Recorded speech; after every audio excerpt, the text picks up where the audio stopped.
This is a deep dive into the transformative concepts of Jungian psychology with a clear objective to help you gain mastery over your emotional states and achieve lasting psychological balance. Who is this content created for? For anyone facing persistent anxiety, depressive states, paralyzing guilt, outbursts of rage, or any form of chronic emotional suffering. For those who realize they are stuck in repetitive cycles of self-sabotage. For those who feel that, regardless of the effort invested, they cannot obtain the emotional control they desire. For those who carry deep pains they cannot name, but that weigh constantly. Throughout this video, you will understand clearly and practically what the concept of the psychological shadow is. You will learn how it silently shapes your emotions, thoughts, and impulses. You will discover why so many uncontrollable emotional reactions, explosions of rage, anxiety crises, inexplicable sadness, chronic guilt, do not arise from external situations, but from unresolved internal conflicts. More importantly, you will learn how to face all of this not with superficial positive thinking techniques, but through a genuine, deep, and transformative method. A method based on over a century of analytical psychology, teaching you to confront the most hidden parts of your psyche and integrate them. This is not content for passive consumption. Pause when necessary. Take notes. Review the important parts. Each concept here can fundamentally change how you understand yourself and how you interact with the world, but only if you apply it. Observing is not enough. This is personal work that demands courage and willingness to face discomfort. But on the other side of that discomfort is the emotional freedom you seek. Part 1. Understanding the psychological shadow.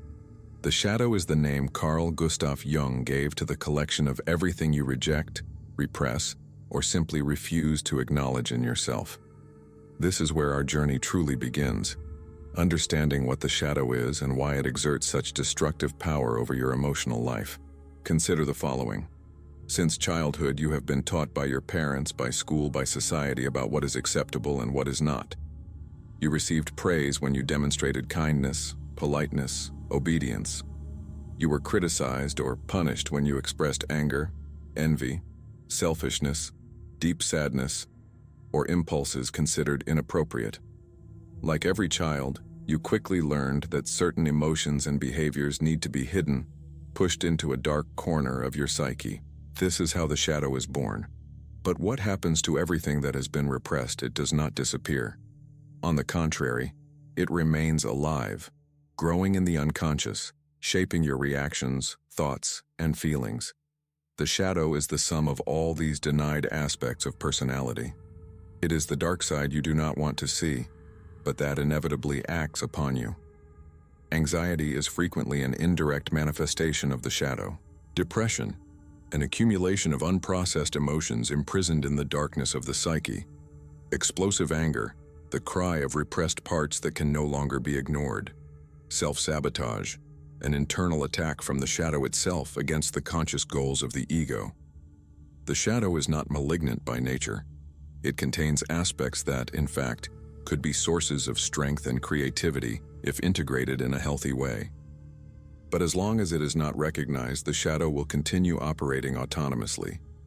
This is why so many people live trapped in cycles of emotional suffering they cannot explain. They feel dominated by uncontrollable emotions, by self-destructive impulses, by behavior patterns that repeat like an endless nightmare. Part 2. How the shadow controls your emotions. Now that you understand what the shadow is, it is time to grasp how it impacts your life much more directly than you might imagine, especially in your emotions and decisions. The shadow is not an abstract concept. It acts daily, shaping feelings, impulses, and choices. Jung explained that as long as we do not make the unconscious conscious, it will continue to direct our life, and we will call it fate. This is the key to understanding why so many emotions seem to escape your control. From very early on, you were taught to repress certain feelings: anger, envy, fear, selfishness. You learned to hide impulses considered socially unacceptable. But what is repressed does not disappear. It remains alive, charged with emotional energy, acting autonomously through the shadow. When you feel anxiety you cannot explain, you are frequently dealing with unrecognized shadow content. Similarly, disproportionate outbursts of anger, deep sadness without apparent cause, constant guilt, all are signs that the shadow is in command. Jung warned that repressed contents do not cease to exist. They become autonomous forces that can invade and dominate consciousness at any moment. This explains why many emotional reactions seem to happen automatically. They are responses from unconscious complexes, fragments of the psyche that act under the shadow's command. The decisions you make are also profoundly influenced by this process. Repeating toxic patterns in relationships, sabotaging professional opportunities, adopting self-deprecating attitudes. All of this is fueled by shadow content you have not integrated. As long as you believe you are in total control of your emotions and choices without first facing your shadow, you will be living an illusion. Your shadow does not disappear just because you ignore or rationalize your emotions. On the contrary, it strengthens in the darkness. Part 3.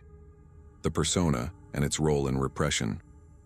To understand how the shadow maintains control over your life, it is essential to comprehend the role of the persona, the social mask you have built to survive and adapt to the world. Jung describes the persona as a system of adaptation or relationship with the external world. In other words, it is the image you present to be accepted, respected, or loved. It is not who you truly are, but who you have learned to appear to be. Since childhood, you notice that certain behaviors generate approval, while others lead to punishment or rejection. Naturally, you learn to emphasize the pleasing aspects and hide those that are not. Over time, this adaptation crystallizes. You wear the persona like armor, an idealized version of yourself that you carry into relationships, work, and social life. But here is the problem. Everything you repress to maintain this mask ends up being pushed into the shadow. The more rigid and perfect the persona, the more psychic material accumulates in the darkness of the unconscious. People who seem extremely controlled, always positive and impeccable in public, often struggle in secret with deep states of anxiety, depression, explosive anger, or a suffocating sense of emptiness. The price of sustaining an idealized persona is extremely high. Jung warns that the persona is a compromise with society, but also a self-deception, as it distances us from what we truly are.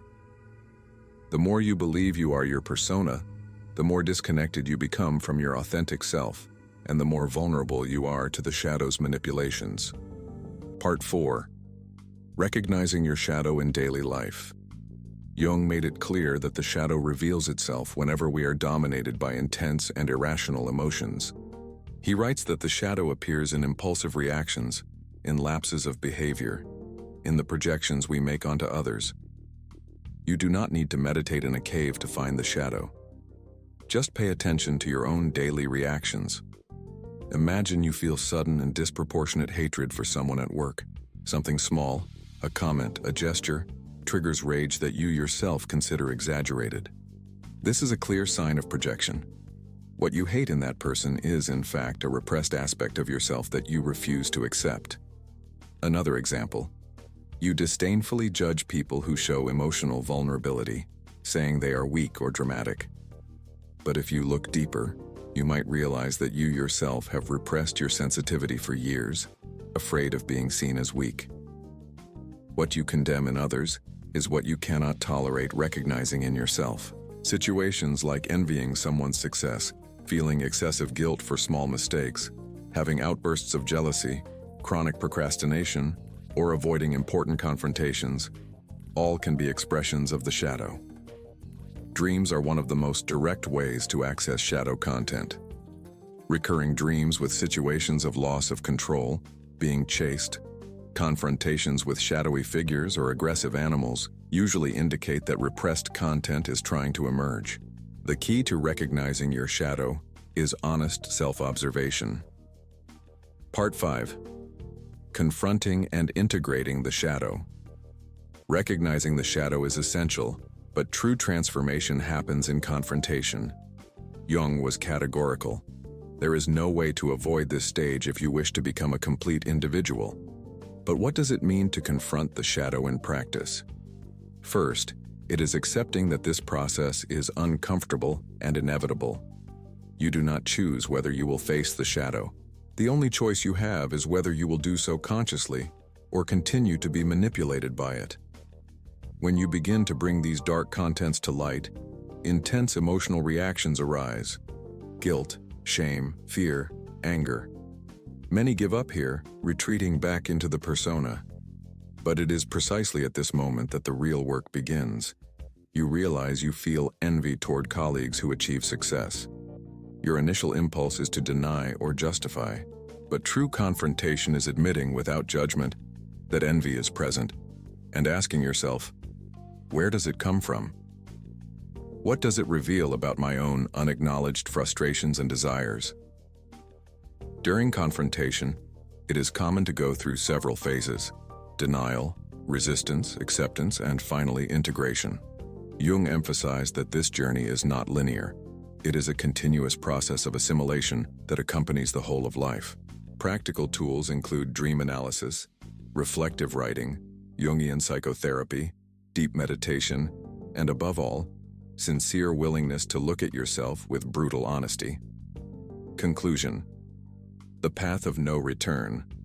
Mastering the shadow is a path of no return, and this needs to be absolutely clear. Once you begin to bring to light the dark aspects of your psyche, the emotions you avoided feeling, the thoughts you denied having, the impulses you deemed unacceptable, you can no longer pretend you do not see them.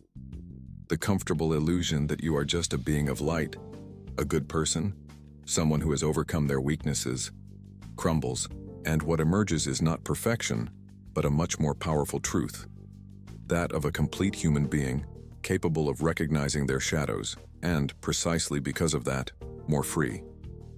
Jung wrote that the function of the shadow is to compensate for the one-sided attitude of consciousness. Its assimilation leads to a psychic balance that cannot be achieved by any other means. Ignoring the shadow comes at a very high price: ongoing psychological suffering, chronic anxiety, depression, compulsions, toxic relationship patterns. All of this thrives in the darkness of the unintegrated shadow. On the other hand, those who face this process seriously experience profound transformation. They become emotionally resilient, less manipulable by others and by their own emotions. They begin to act with more authenticity and integrity. They gain an inner peace that does not depend on external approval. But do not be fooled. This does not mean that one day you finish the work. The integration of the shadow is a process that accompanies the development of personality throughout life. This is not a path for the weak. It is for those who want to live consciously, for those who prefer truth over comfort, for those who understand that emotional freedom is only possible when you accept all of your humanity. The shadow does not disappear, but you can become greater than it. Now move forward.